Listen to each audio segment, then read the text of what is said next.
Bago ang lahat sa mga naghahanap ng mga earphone at hindi alam kung ano ang bibilhin, dito marami kayong makikita na mga quality na mga earphone at hindi masakit sa tainga at malinis ang boses, mura na at sakto sa bulsa kung kaya sa mga gustong bumili bisitahin lang ang link na ilalagay ko sa description box. At tuloy tayo sa ating kwento. Sa ating huling kwento ay natapos tayo kung saan walang kahirap-hirap na pinatumba ng ating bida ang sinasakyang halimaw ng isang demonyo. At kanyang sinabihan ng demonyo na magsalita kung bakit daw sila sumalakay sa lugar na ito. At kanya pa itong binyantaan kung hindi daw ito magsalita kanya daw itong pahihirapan ng walang tigil hanggang ito ay magsalita sa kanya. At dahil doon natakot ang demonyo sa mga banta ng ating bida at ito ay napilitang magsalita kung bakit sila sumalakay sa kanila. At sa kasalukuyan matapos isiniwalat ng demonyo sa ating bida ang kanilang totoong pakay ay agad niya itong pinatay nang wala man lang pag-alinlangan. Dahil doon walang nagawa ang ibang mga kasamahan ng demonyo kung hindi tingnan na lang ang kanilang kasamahan na nakabulagta sa lupa katabi ang kanyang sinasakyan na halimaw. Nasabi na lang ng isang demonyo habang napanganga na totoo daw ba itong mga nangyayari ngayon na ang kanilang brother Neo ay natapos lang sa ganitong sitwasyon. At agad na sinabihan ng ating bida ang disciple na babae na ang mga natitira daw na mga maliliit na demonyo ay mayroong pagnanasa sa kanya, gamitin lang daw niya ang kanyang kakayahan upang patunguhan sila. Ito daw ay hindi magiging mahirap sa kanya, tama ba? Sabi naman ng babae sa ating bida na tulungan daw muna niya sila na i-detoxify ang kanyang nilagay na lason sa kanilang mga katawan.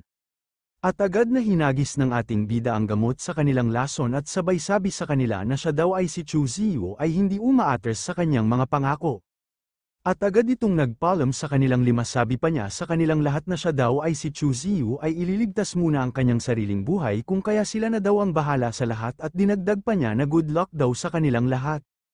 Tuwang-tuwa naman ang mga demonyo dahil sa pag-alis ng ating bida sa lugar. Sabi pa ng isa na umalis na daw ang pinakamalakas sa kanilang mga tao at ito daw ang mga natira ay mayroon pang mga lason sa kani-kanilang mga katawan, pagkakataon na daw nila ito upang patayin itong mga natitira. At dito makikita ang mga demonyo na kanilang pinapalibutan ang limang mga disciples at ito ay nakangiti habang nanlilisik ang kanilang mga mata. Napasabi na lang ang limang mga disciples na hindi daw maganda itong kanilang sitwasyon ngayon. At sa ilang sandali makikita ang babae na disciple na napasigaw habang hinawakan ng demonyo ang kanyang dalawang kamay at ang demonyo naman ay tuwang-tuwa dahil kanya daw munang tuhugin itong babae na ito bago niya ito patayin dahil sobrang ganda daw ng babae na ito. Sayang naman daw kung hindi niya ito tikman muna bago patayin. Habang lumilipad ang ating bida sakay-sakay sa kanyang flying boat, kanyang nasabi na kinakailangan daw niya ng 2 araw bago ang demonyong prutas na iyon ay ganap na mag-matured. Ano daw ba muna ang kanyang dapat na gagawin sa 2 araw na paghihintay para mahinog ang demonyong prutas? At sa ibaba ng bundok naman kung saan ang kinaroroonan ng ating bida ay makikita si Yefen nga tuwang-tuwa dahil na daw yung lugar na kanyang hinahanap. At napatingin naman ang ating bida sa kinaroroonan ni Yefen dahil pamilyar daw ang tunog na kanyang naririnig ngayon. At sa labas ng kuweba maririnig ang malakas na boses ni Yefen na tuwang-tuwa dahil natagpuan na daw niya itong treasure trove of the Demon Quasi ng Demon Emperor. Ang kuweba pala na ito ay tinatawag na ang outside of the melting cave. Si Yefen naman ay tawang-tawa habang kanyang tinitingnan ang kanyang hawak-hawak na mapa dahil nakarating na daw siya sa kanyang kayamanan. Dahil daw sa mga ganitong sitwasyon kung kaya binansagan siya na isang protagonist. Ang kanya daw swerte ay isang kahanga-hanga. Samantalang wala naman kaalam-alam si Yefen nga nakikinig sa kanya ang ating bida sa likod ng bato at ito ay nakangiti na halos umabot na sa kanyang tainga dahil sa kanyang mga nalaman. At agad na tumakbo ng mabilis ang ating bida papasok sa kuweba, maging si Yefen ay hindi niya naramdaman na dumaan na pala ang ating bida sa kanyang harapan dahil sa labis na bilis nito. At sa isip-isip naman ang ating bida na nagpapasalamat daw siya kay Yefen at mauna na daw siya sa loob upang mag-scout sa landas ng kuweba. Nagulat naman si Yefen at ito ay napalingon dahil ano daw ba itong kanyang nararamdaman sa kanyang paligid. Samantala sa loob ng melting cave ay nakapasok na sa kailaliman nito ang ating bida at ito ay napahinto dahil sobrang dami daw ng mga crystal sa loob ng kuweba na ito. At kanyang nilagay sa kanyang maliit na lalagyan ang iilang patak ng banal na tubig galing sa itaas ng kuweba. Dahil itong versatile stone milk daw ay malaki din ang presyo, ang pagkolekta daw nito ay kikita siya ng maliit na fur tones. At mas lalong natuwa ang ating bida nang nakakita siya ng mga mystery grade Earth grade at heaven grade, dahil hindi daw niya dapat na masayang itong mga top grade na ito, at nag-notify ang kanyang system dahil ang kanya daw luck ay nadaragdagan ng mga puntos, at lumipas ang 1 minuto, napasabi ang ating bida na sa wakas daw ay natapos na siya sa pagkolekta ng mga top grade na mga herbs, at ang kanya daw luck ay tumaas, maaring ang dahilan daw nito ay kanyang naharangan ang kapalaran ni Yefen. At nag-notify ang system ng ating bida at ito ay tawang-tawa dahil tama daw ang ating bida dahil kanya daw na-absorb ang luck sa kabilang party. Kung hindi sa kanyang pagharang kay Yefen nakuha sana ang mga kayamanang ito at tiyak na pumailan lang sa langit. Tuwang-tuwa naman ang ating bida habang kanyang tinitingnan ang kanyang mga nakuha na mga kayamanan, dahil 1,000 daw ng mga halaman ng Earth Spirit Herbs at 100 na mga halaman ng Heaven Grade Herbs at 11 halaman ng Immortal Grade Spirit Herbs at ang 3 daw dito ay ang Jade Bottle ng 1,000 taon na Stone Milk, kapag ibebenta daw ang mga item na ito kahit ang mga baboy ay kukunin agad ito. At napatingin ang ating bida sa kanyang unahan dahil mayroon siyang isang item na nakita, dahil itong item daw na ito ay kanyang nasisiguro na ito ang pinakamahalagang kayamanan na tinatago sa lugar na ito. At nang lumapit na ang ating bida sa kayamanan na kanyang nakita, laking gulat niya dahil may isang dambuhalang ahas na kanyang nakita sa harapan nito. Ang nilalang na ito ay umabot na sa tuktok ng otherworldly realm. Nasabi na lang ng ating bida habang kanyang tinitingnan ng malaking ahas sa kanyang harapan na hindi daw niya inaasahan na mayroong puting ahas na umabot na sa peak stage ng otherworldly realm na matatagpuan sa lugar na ito. Tila ang malaking ahas ang may pananagutan sa pagbabantay sa mga kayamanan ngunit hindi daw niya dapat i-trigger ang mekanismo. At nang kukunin na sana ng ating bida ang kayamanan na binabantayan ng malaking puting ahas, bahagya siyang napahinto dahil biglang gumuho ang lugar na kanyang kinatatayuan. At nang paglingon niya sa kanyang likod, nakita niya si Yefen na kanyang natapakan ang mekanismo nga nakakalat sa mga sahig sa lugar. Tawang sabi pa ni Yefen sa ating bida na isa na naman daw itong pagkakataon na muli na naman silang nagkita sa lugar na ito. Dahil nagkataon din daw nga nadiskubre niya itong lugar na ito dahil sa paghahanap ng mga kayamanan katulad ng kanyang senior Chu Ziyu. At mas lalong nilagyan ng bigat ni Yefen ang mekanismo nga kanyang natapakan habang ito ay walang kaalam-alam, napasigaw na lang ang ating bida dahil ang tao daw na ito ay kanyang na-triggered ang mekanismo ng malaking ahas. At dahil doon nagising ang malaking ahas nga nakabantay sa lugar at ang ating bida naman at si Yefen ay nakatingin sa nagising na malaking ahas sa kanilang harapan.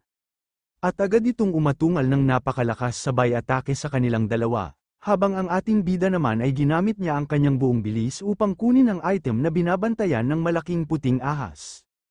At agad na tumakbo ng napakabilis ang ating bida papaalis sa lugar.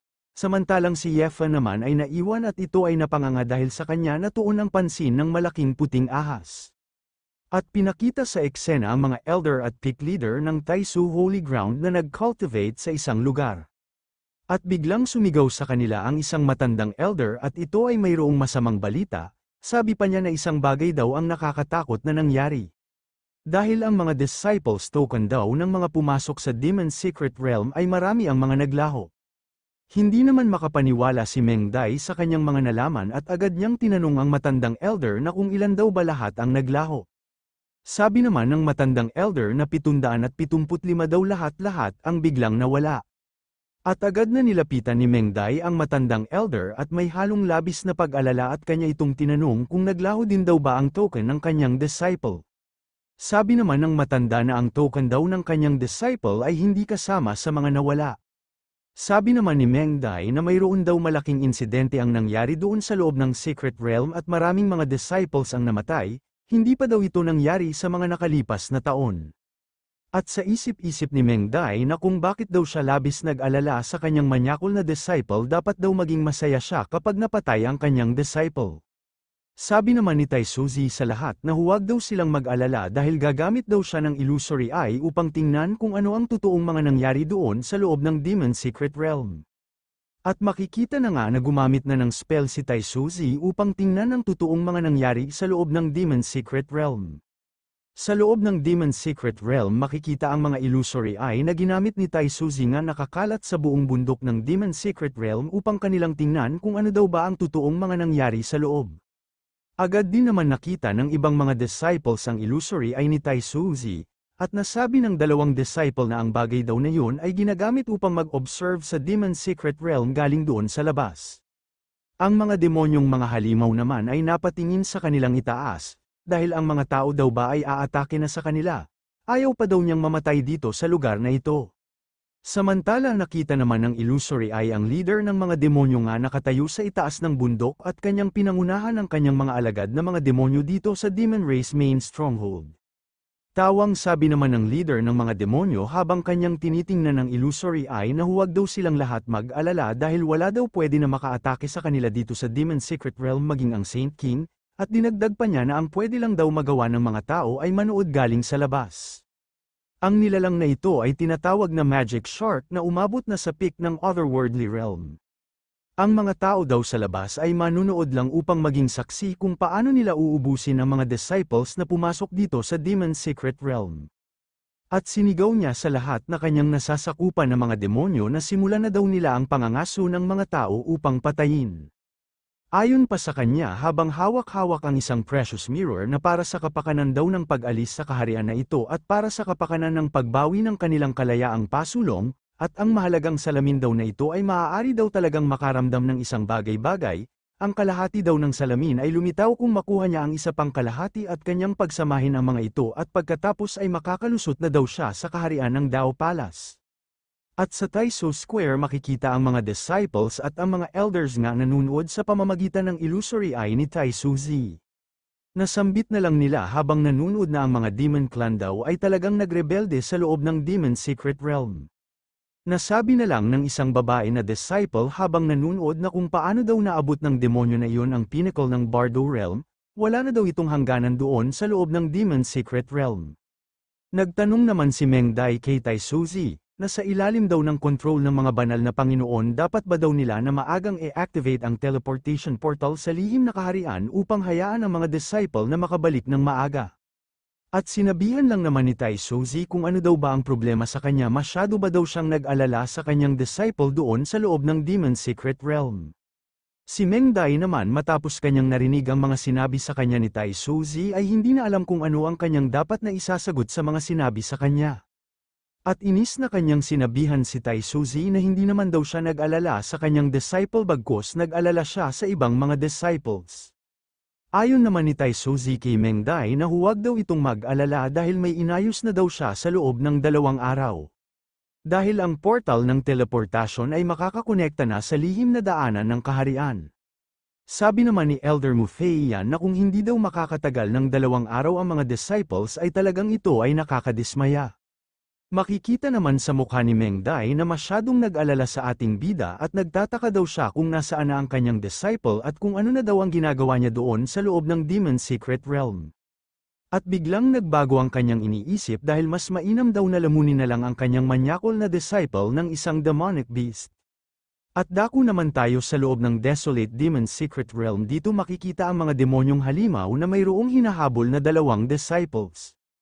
Ang kanila palang hinahabol ay si Suruzu, isang direct disciple ng Yunfeng Peak, at kanyang buhat-buhat ang isa niyang kasama na malubhang nasugatan sa biglaan na pag-atake sa kanila ng mga demonyo. At makikita naman ang ating bida nga nakatingin kay Suruzu sa itaas ng puno habang ito ay hinahabol ng mga halimaw. Nasabi na lang ng ating bida sa kanyang sarili na kung hahayaan daw niya ang isang tao na mamatay nang hindi nailigtas sa ilalim ng titig ng makalangit na mata ay masisira daw ang kanyang mga plano upang maging kandidato sa pagiging isang Holy Son. At pinalabas na nga ng ating bida ang kanyang espada upang kanyang tulungan si Suruzu at isa pa niyang kasama. At sa kanyang isip-isip na ituring na lang daw ng 2 disciples na ito na sila ay maswerte. At tumalon na nga ang ating bida sa tabi ng 2 upang kanyang harangan ang mga humahabol na mga halimaw sa kanila. Nagulat naman si Suruzu dahil bakit daw ito nandito itong tao na ito. At kanyang napagtanto na ito daw pala ang disciple na si Chu Ziyu. Sabi naman ng ating bida kay Suruzu na hayaan na lang daw niya siya na lang ang magresolba sa kanilang mga problema.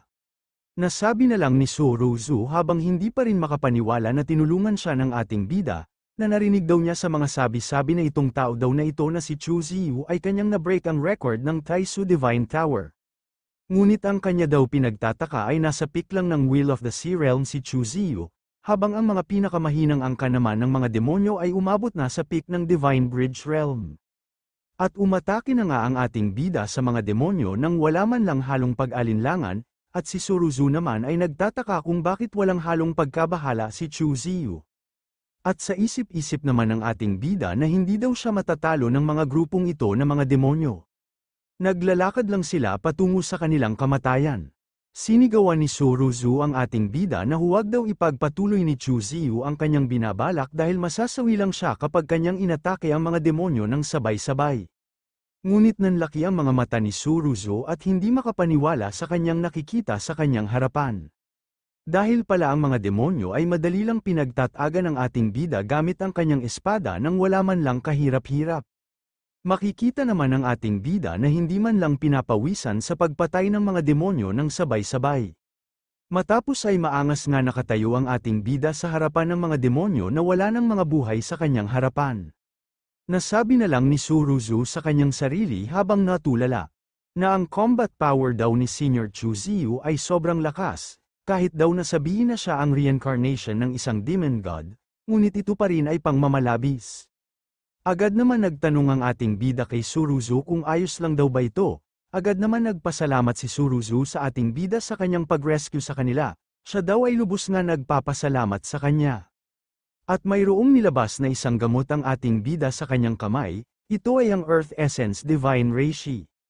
Sabi pa ng ating bida kay Suruzu na siya daw ay masyadong nasugatan kung kaya kunin daw niya itong gamot upang gumaling na ang kanilang mga sugat. Gulat na gulat naman si Suruzu habang kanyang tinitingnan ang ibibigay sa kanya ng ating bida.